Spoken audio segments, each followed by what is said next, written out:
Have you ever wondered why artist grade oil paint is so much more expensive than the student alternative? In this oil paint comparison, I will explore the key differences between the two types of oil paint, and stay watching until the end so that you can decide which paint is best for you.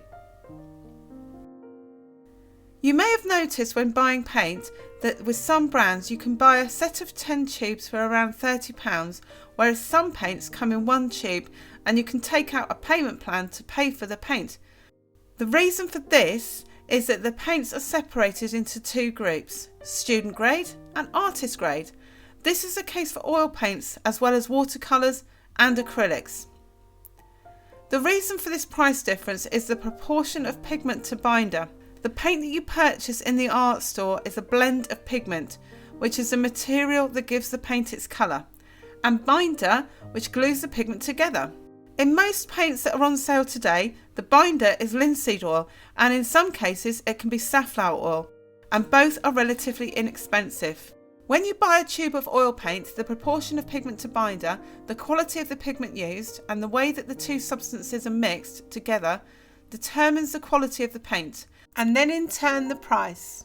Some oil paint websites will show this detailed information on each of their paint colours so that you can make an informed choice before you buy a particular colour. The pigments are broken into groups: earth colours, mineral pigments, synthetic pigments and heavy metal pigments.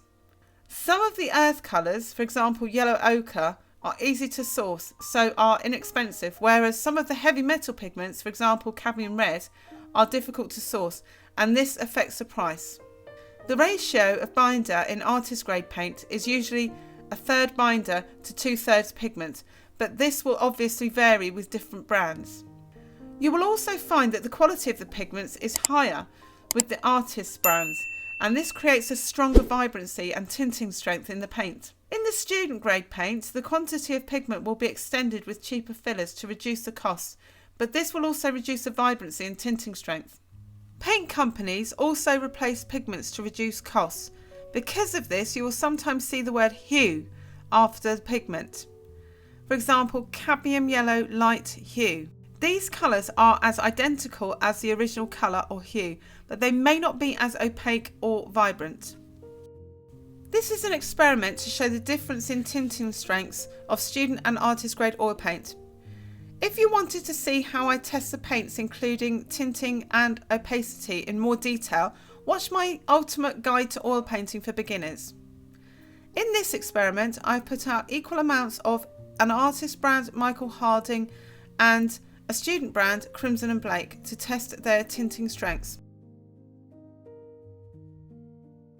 At the top, I've put equal amounts of lemon yellow and below equal amounts of titanium white to test along ultramarine blue. I will now take equal amounts of the blue and mix with the lemon yellow. Though the artist blue mix was darker, it was not as dark as I expected. When I mixed it with the white, however, you could see a clear difference between the two grades because of the higher tinting strength of the artist grade paint. The question of which paint you should use depends on which stage you are at in your painting journey. If you are just starting out, you may want to buy some student grade paint, but make sure that the paint has the ASTMD 4236 seal to ensure that it is safe. The reason for this is you may find that oil painting isn't for you and you won't have spent a fortune.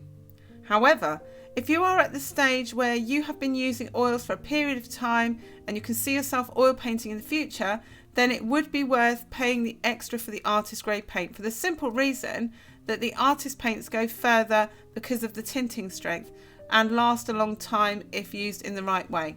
If you are trying to figure out which paints to get to start you on your painting journey, I have some recommendations in the description below.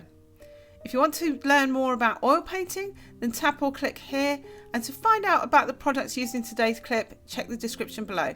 Have a happy painting week.